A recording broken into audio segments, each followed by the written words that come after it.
tell us where the origin of evil and falsehood starts. We already have an idea that it comes in the not in the involution but in the evolution.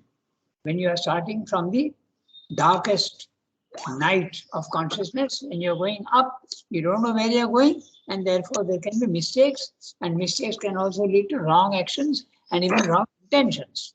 That's why falsehood and evil come up at the vital level. Okay, we know that already. So Srimni is describing the way the consciousness is rising in the evolution from down upwards. Okay, so good morning, Kiran. So, um, Good morning, Rangat. good morning. So, restart the 18th para. So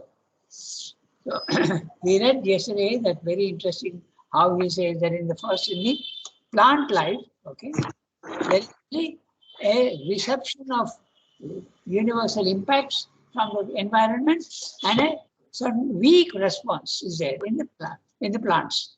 They do respond, but very weak.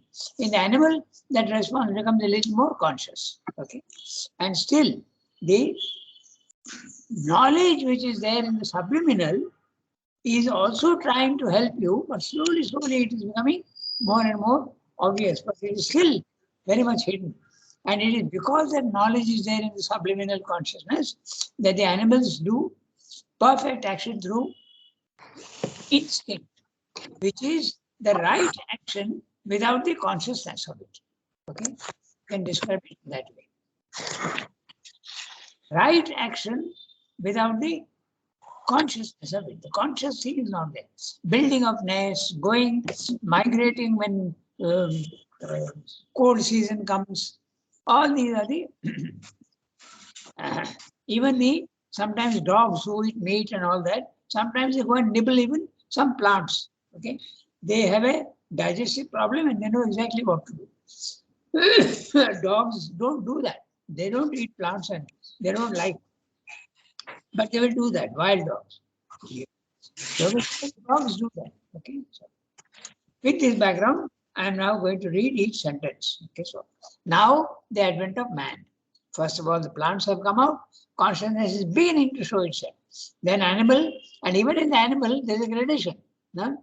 There is a worm, there is a caterpillar, then there is a small lizards and chameleons, and then slowly bigger animals, cats, dogs, finally elephants and bears. So I'm not talking only of this size, but also of the intelligence. Okay? The most intelligent animals are supposed to be dolphins and chimpanzees. Okay, chimpanzees is very interesting. They have made experiments in the West.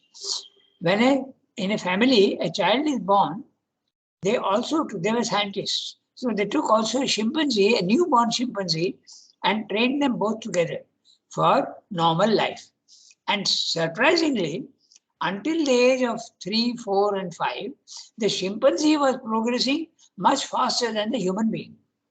Okay, that's very interesting. But after that, the capacities of the chimpanzee had a limit, so it stopped growing in consciousness. Okay, but the baby picked up because he has the potentiality of the intelligence and the conscious, the mental intelligence. So that he became much faster afterwards. But in the beginning, it was the monkey who was winning. That's interesting. Now, Srimni is saying we come to the human level. Okay, so when human intelligence adds itself to the animal basis, this basis still remains present and active. In other words, even when we have got intelligence, man, his animal nature is still very much there. Okay? And we can, Srimna says very often, he says that the basic psychology of man and animal is hardly very different. The only thing is because most human beings also are not intellectual. They use their mind, only the physical mind they use. They don't use the logical mind. So the animal basis still remains present and active, but it is largely changed, subtilized, and uplifted by conscious will and intention. This much is there. Okay.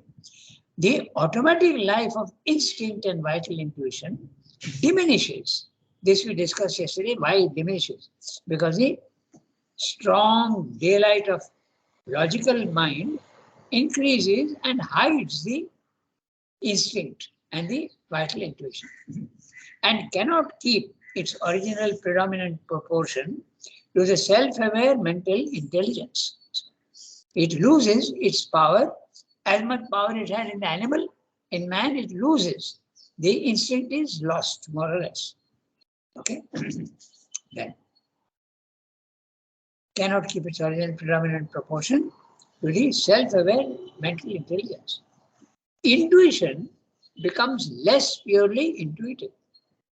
Even when there is a strong vital intuition, its vital character is concealed by mentalization, and mental intuition is most often a mixture, not a pure article. For an alloy is added to make it mentally current and serviceable. Now look at this sentence carefully. He's talking of vital intuition and mental intuition. What is meant by that? Vital intuition is intuition in the spiritual planes of consciousness, which is the third level, if you remember.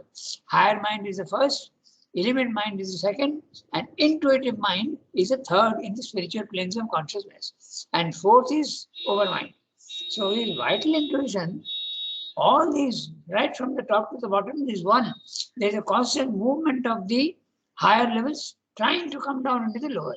It's a constant process. Okay, the divine is constantly descending into matter. It's an ongoing process. So when the intuition enters the mind of a human being, it is mental intuition. When it enters into the animal, it becomes vital intuition, which is equal to instinct. Okay, so now you have very clearly an idea of what is the mental intuition and vital intuition. Okay, now Sridhar is saying intuition becomes less purely intuitive when man develops his intelligence. Even when there is a strong vital intuition, its vital character is concealed by mentalization. Okay, the light of the mind is hiding the vital intuition. And Sridhar is saying sometimes even in human beings, there can still be a strong vital intuition. You know, they often use the word, I have a gut feeling. Okay, so you can say that that sort of thing is a strong vital intuition in man. Somehow you feel that this person I'm not going to get along with, or somehow you feel that this situation, okay, if you are going on a trip somewhere, you feel that there you should not go. You have a strong feeling that not to go there, things like that. Okay, the strong intuition, even when it is there, the mental is concealed. Mental conceals the vital intuition. And mental intuition is most often a mixture, not the pure article. For an alloy is added to make it mentally current and serviceable. Let's understand what he's saying. Let's say the intuition is a pure white light. Okay, it's not absolutely pure, but it is still, it's quite good. It's a pure light, white light. When it is coming into the mental substance is actually yellow in color. Those who can see, the color of mentality is yellow. So when it comes, that pure comes into the mental yellow, the yellow wins and the white merges into the yellow and becomes a little paler yellow, but still it becomes mentalized. So when the intuition from above is coming, you think it's a thought that has come into your mind. It's not the intuition problem. Intuition can come just as a drop of sudden light. Okay, it can come. It doesn't come always, but it does come sometimes. Okay, you suddenly know what it's all about. It has happened to me twice. I can tell you, it's very interesting. Okay, a peculiar situation, and you suddenly know what is the thing. Okay, so I think I told you once. It is so striking that I cannot forget it. Okay, so I told you, I'll just repeat the thing because it's so interesting. You may think it to be a very ordinary thing, But it was so surprising because it was against all the probability of that happening. Okay, in the middle of a in office at about 10 o'clock in the morning. Okay, I'm working and everybody else is working. Nobody is thinking of breakfast at that time. Huh? We are all working fully. Your mind is completely plunged in work. Suddenly, my colleague, okay, he was a manager, he suddenly said, Ranga, as he wants to ask something. So I immediately knew what he wanted. It is so strange. In the middle of the office, he was thinking of ice cream. So I immediately came to know what he wanted. It's so surprising. So this sort of thing can happen. Okay, it can come in and you can get a pure intuition, but it's very rare. Normally, when it comes in, it becomes part of the thought. Okay, so that's what Sindh is saying. It becomes an alloy. Yellow and white mix and become an alloy. Is added to make it mentally current and serviceable. Okay, mentally. The mind, if suddenly a light comes into the mind, it will go, oh no, I want to examine the idea. From where does it come? What should be? Is it right or wrong? Yeah? Logic takes over. But this is what happens. Now, Sandra is saying in the next sentence, in the animal also, the surface consciousness can obstruct or alter the intuition. But because its capacity is less, it interferes less with the automatic, mechanical, or instinctive action of nature. Now, here also, I have noticed something very interesting, and I'll tell you. I think I already told you. When birds build nests, if you look carefully, you'll be surprised at the beauty of the way they do. They take all sorts of small twigs and twist and turn and interlace them, one into the other, actually stitch. And the result is a beautiful round nest, not round necessarily, always sometimes it's done with grass, like many birds do, weaver birds, and it is absolutely perfect, they round. And inside that, they line it with soft material like cotton and feathers and all that, so that the eggs are absolutely, and the circle is perfect. This is the way the intuition acts in animals. But sometimes I have seen that they are not able to do that. I saw twice this happened. They were taking the twigs were too large, okay, too big, and they were not able to balance the twigs properly and interlace them. And they were these large twig-like things were falling on the ground. So I wondered what it was and looked up and I saw the crows are trying to build a nest, but they were not unable to do it. Okay, so this can also happen in animals. Their instinct can be interfered with by the mental process. Mental process in animals is very little, but still it can happen. That's what something pointing out. See? In the animal also, the surface consciousness can obstruct or alter the intuition. But because its capacity is less, it interferes less with the automatic, mechanical, or instinctive action of nature. Another one also example I'll give you, which is very interesting because it was in my room.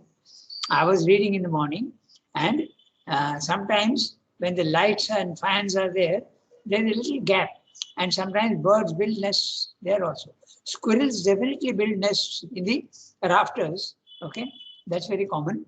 They take all sorts of, they tear open pillow covers and they take out the soft material and build the nest for a squirrel. Now, when they were doing that, these two sparrows, male and female, they were quarreling actually. They were making such a racket that I looked up, and when I looked up, one of them wanted to build a nest there, and the other one was protesting and running away every time. Okay, and this one, when the male is running away, the female is shouting. Okay, tweet, going and getting it back again, making it to come back. And this process went on for 15-20 minutes. I couldn't follow more because I had other work to do. But this also can happen. Okay, so in the animal also, the surface mind can interfere with their intuition. It can happen. Okay, so instinctive action of nature. In animals also it can happen. But it is happening less than in man. In mental man, when intuition rises towards the surface, it is caught at once before it reaches and is translated into terms of mind intelligence with a gloss or mental interpretation added, which conceals the origin of the knowledge. So you think it's an ordinary thought, okay? But it is not. It has come from above. Instinct also is deprived of its intuitive character by being taken up and mentalized, and by that change becomes less sure, though more assisted, when not replaced by the plastic power of adaptation of things and self-adaptation proper to the intelligence. So, how many different things, and all this we can't see, but somebody is seeing the vibrations and he's seeing the subtle reality, and he is seeing that this is what happens. In human beings, the intuition is coming and turning into a thought, mental substance. Okay. In animals also it is coming, and it can sometimes be interfered with by the surface intelligence of the animal. Okay. So now I read the next one. Okay. Instinct also is deprived of its intuitive character by being taken up and mentalized. Okay.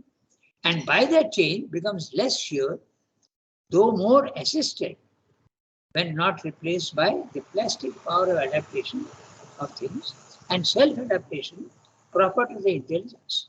So all sorts of things can happen.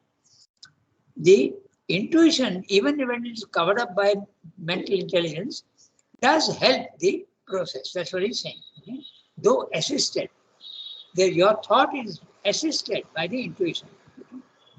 Though less sure, it is assisted, but not replaced. The emergence of mind in life brings an immense increase of the range and capacity of the evolving consciousness force.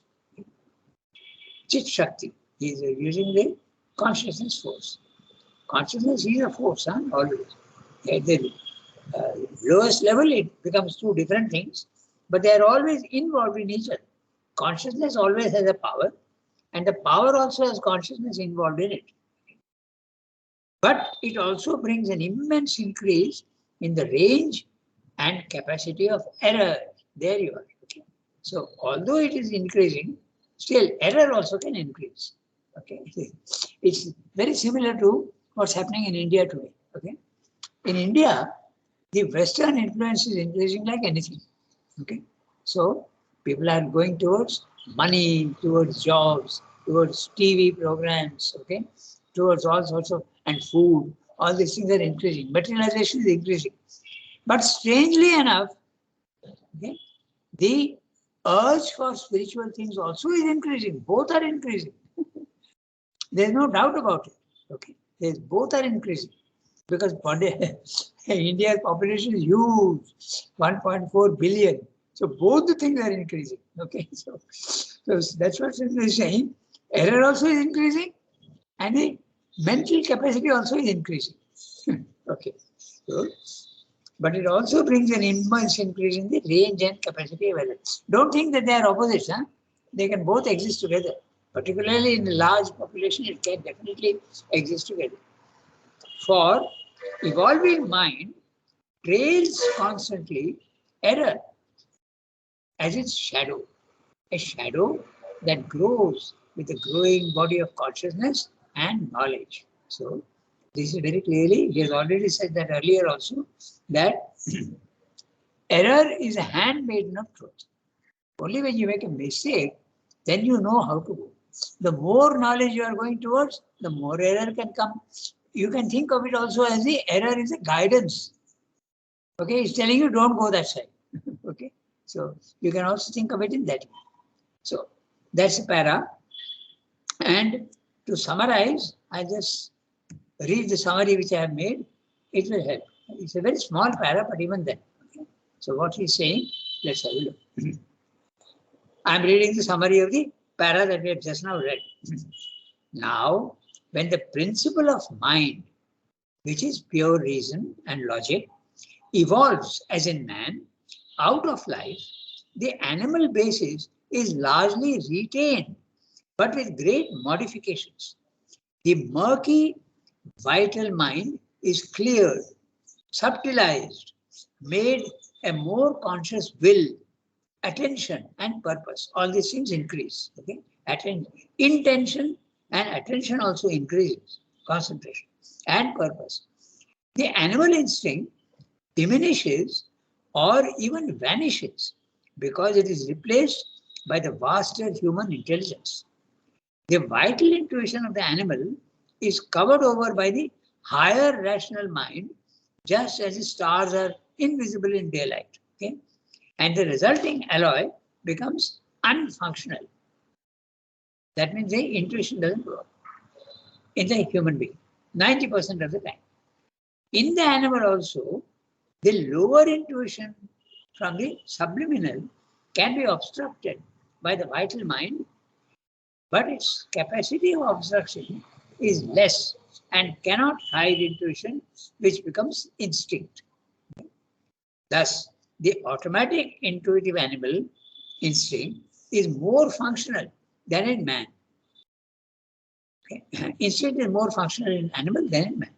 But in man, when the subliminal hidden knowledge rises to the surface, it gets mixed up with mental substance and is experienced as a mental movement. That is how also animal instinct fails in man unless the pure reason's power of adaptation is developed. Mind consciousness, which is, you can say, pure reason in man, brings in a vast and powerful change, far different from the animal state. But along with increase of knowledge comes also increase of error, which grows in proportion to knowledge. Okay, so that's what he has said. Now we can read the next para. So the next para is beginning with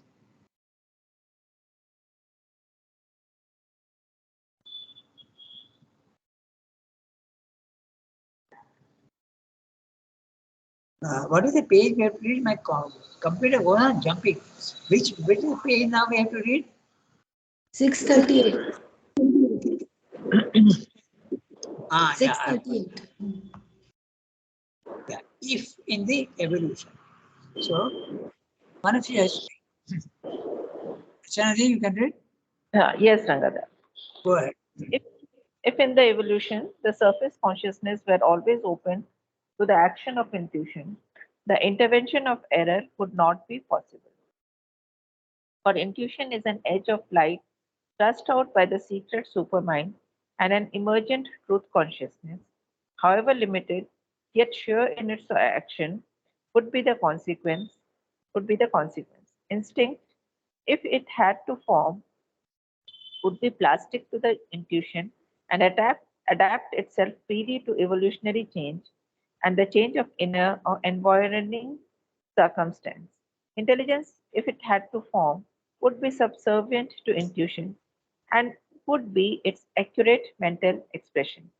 Its brilliancy would perhaps be modulated to suit a diminished action, serving as a minor, not as it is now, a major function and movement, but it would not be erratic by deviation, would not, by its parts of obscurity, sink into the false or fallible. But this could not be, because the hold of inconscience on the matter, the surface substance, in which mind and life have to express themselves, makes the surface consciousness obscure and unresponsive to the light within. It is impelled, moreover, to cherish this defect, to substitute more and more its own incomplete but better grasped clarities for the unaccountable inner intimations. Because the rapid development of the truth consciousness is not the intention in nature. For the method chosen by her is a slow and difficult evolution of inconscience developing into ignorance, and ignorance forming itself into a mixed, modified, and partial knowledge before it can be ready for transformation into a higher truth consciousness and truth knowledge. Our imperfect mental intelligence is a necessary stage of transition before this higher transformation can be made possible. Yeah, very interesting para, and let's have a look at it. All para are interesting provided we understand. Sometimes it's difficult to understand. And that's why man developed. Okay. So, if in the evolution, the surface consciousness were always open to the action of intuition, the intervention of error would not be possible. This is what happens in a yogi. Okay? Because the surface consciousness has been made silent. And if it is silent, it is not going to interfere with the vertical downward movement of the intuition coming into the mind. Okay, so that's exactly what Selby is saying. So if the mind is, surface consciousness is the mind, and if it is absolutely open to intuition, that means it becomes silent. Okay? Because if it is not silent, there is a movement, thought is there all the time. And the movement itself will obstruct the downward passage. All movement is an obstruction. Only when it becomes absolutely clear, calm, quiet, like in a lake. Okay. For instance, if in a lake the waters are constantly vibrating and ebb and flow is there, you will not be able to see neither the bottom nor the reflections all around. But when the water becomes absolutely calm and clear, then the reflections in it are perfect, and also you can see the bottom of the lake. You can see. So that is why in a yogi the mind has become quiet and the intuition comes through absolutely unobstructed. That's what he's saying. The intervention of error would not be possible. Why? Because the intuition is at a very high level of consciousness. It is 3 times more than our normal intelligence. Now, simply explaining why. For intuition is an edge of light thrust out by the secret supermind, an emergent truth consciousness, however limited, yet sure in its action, would be the consequence. The emergent truth consciousness. From the supermind, the light is coming down, and when it comes down into the overmind, it has already become less. And when it comes into the intuition, it is already even more less. But however less it is 10 times more powerful than our normal thought. Okay, that's what Siddhi is saying. So there's no error as such when it comes down. Okay, intuition in its normal level is absolutely perfect.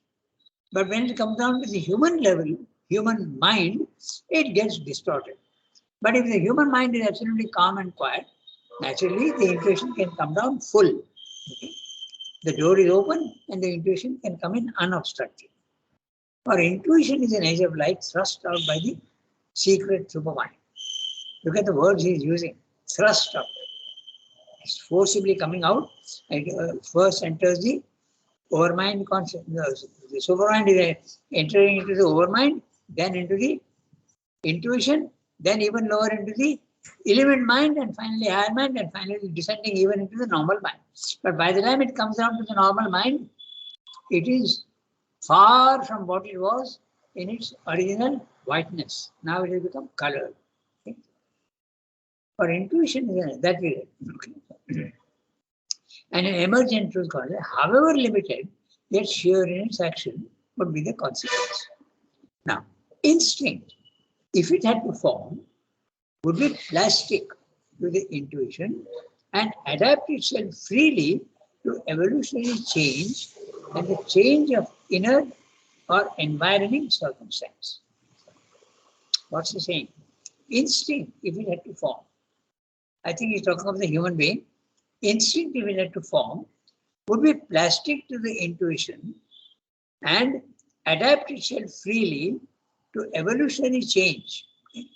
The change that is happening in the human being from the animal level to the human nature, and the change of inner or environing circumstance. It will be subject to that. That's what he's saying.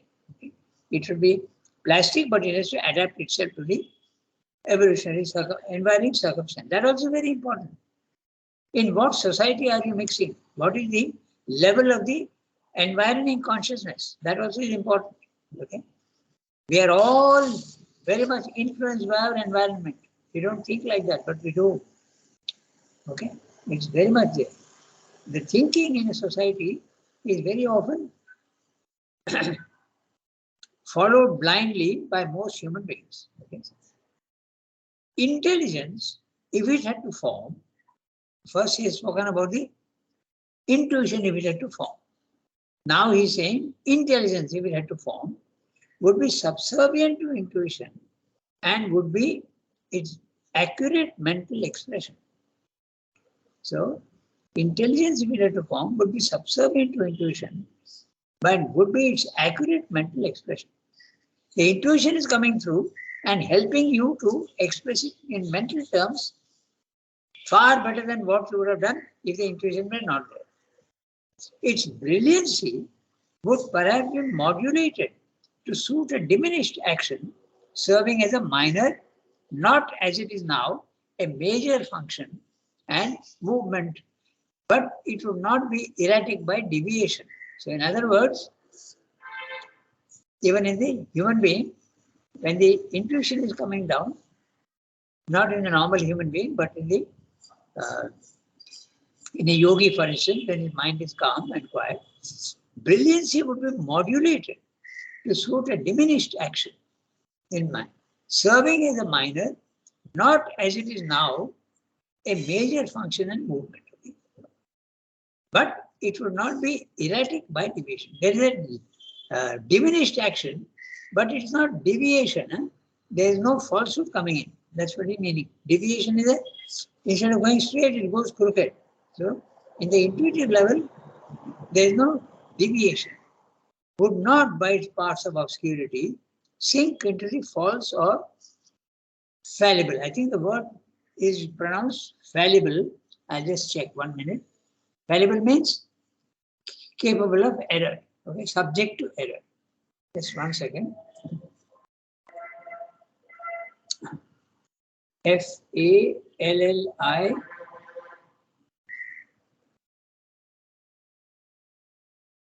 B-L-E. B-L-E. I'm trying to find the pronunciation.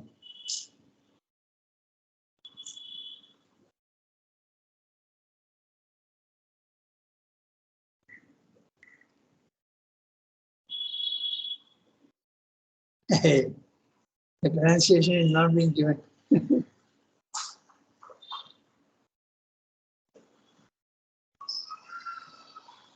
How to pronounce? Okay. Oh, there are 3 ways of pronouncing the word. What you said is correct, fallible. Fallible, huh? Yeah. Okay, but they are saying there are 3 ways to do it. Anyway, it doesn't matter. Pronunciation is not so important. As we know, there is an American pronunciation, there is an English pronunciation, there is an Indian pronunciation, and there is also an Australian pronunciation. So it doesn't make much. And even a Chinese pronunciation, and even in the West Indies also it's a different pronunciation. The language is the same, but it goes on change. Okay. Now, Sadhguru is saying, now this is very relevant to our evil and falsehood and suffering. Okay, there is no deviation. Sadhguru is saying, when the intuition comes down into a pure mind, there is no deviation, and a deviation would be going into the wrong area. Okay, it would be part of that. But this could not be because the hold of inconscience on the matter, the surface substance in which mind and life have to express themselves, make the surface consciousness obscure and unresponsive to the light within. So normally, even in a human being, the intuition doesn't work perfectly. That's what he's saying. Why? Because the influence of the inconscience, the darkness of matter, is very strong. Okay? So only when you go to level 2, the influence of the inconscient reduces drastically. But when you are in even a higher mind, even when you are logical, the inconscience has a strong hold on you. That's what Sadhguru is saying. Okay? Where is it gone? Yeah. But this could not be. What could not be? That the intuition will come through unobstructed. It could not be because the hold of inconscience on the matter, okay, surface substance in which mind and life have to express themselves, makes the surface consciousness obscure and unresponsive to the light within. So we don't receive the light. But when you go to the spiritual level of consciousness, then the light is possible to enter into the mind. It is impelled, moreover, to cherish this defect. So there you are now. So your own way of thinking, you start becoming attached to it. That's the human nature. Okay? It is impelled, moreover, to cherish this defect, to substitute more and more its own incomplete but better grasp clarities for the unaccountable inner intimations. So you depend more on your mind and logic than on your intuitions. That's what Sadhguru is saying. Because a rapid development of the truth consciousness is not the intention in nature. Okay? So, see, again, we come back to that same idea that a rapid development is not the intention. Extremely using the word intention, but as we discussed yesterday, it is not because it's unwilling or that God is not willing to give you too much. Okay, it is that the thing is so complicated and so difficult that it takes time. You have to think of it in that way. Okay.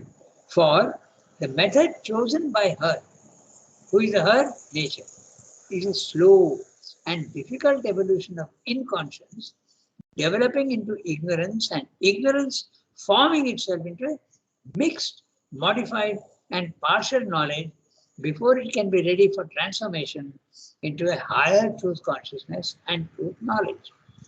Our imperfect mental intelligence is a necessary stage of transition before this higher transformation can be made possible.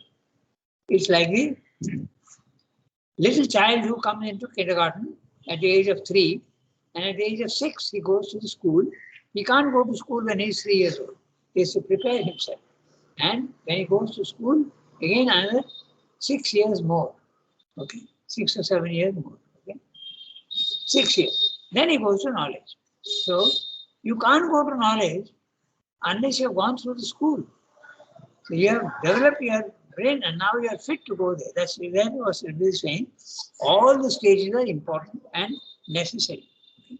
So, but he's putting it in a very interesting language. Okay, our imperfect mental intelligence is a necessary stage of transition.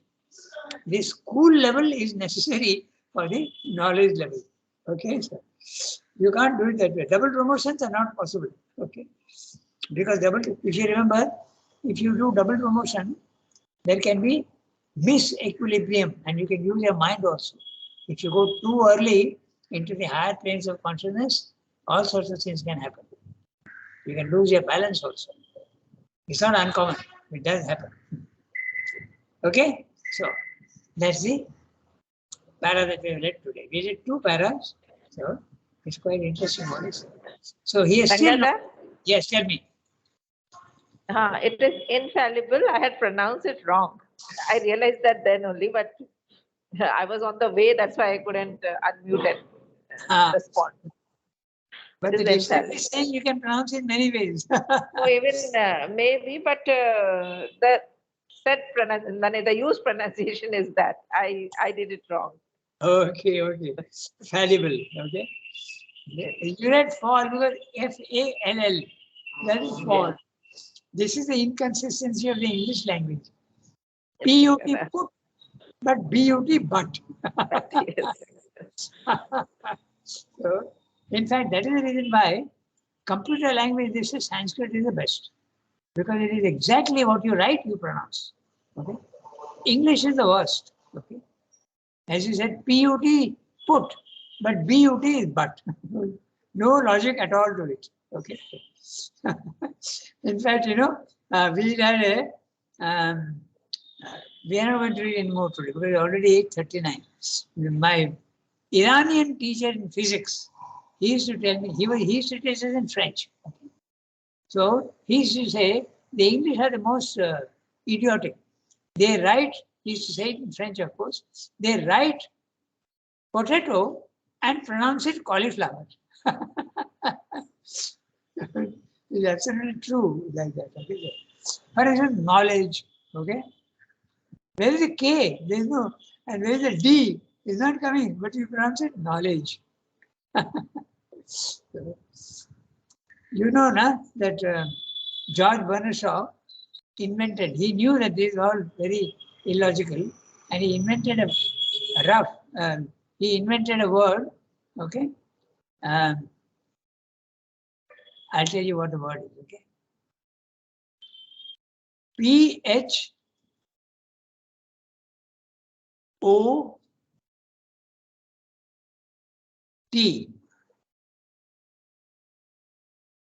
PHOT or something like that, okay?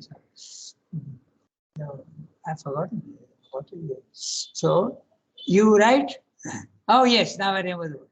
GHOTI, okay? GHOTI. How will you pronounce it? Ghoti, no? But he says no, it has to be pronounced fish. English. So he says how? The GH as in rough. ROUGH. So it is fur, okay?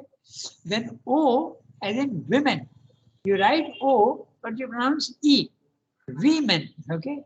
So FI. Then TI as in attention. Sure. So he coined this word to show how illogical is the English language. Who did that? George Bernard Shaw. He was a big, quite a bit. Anyway, so that's the end of the 841. So we stop today. Tomorrow we are having again synthesis. Okay? But since Thank you, Rangadhar. okay. Thank you, Rangadhar. Bye, everybody.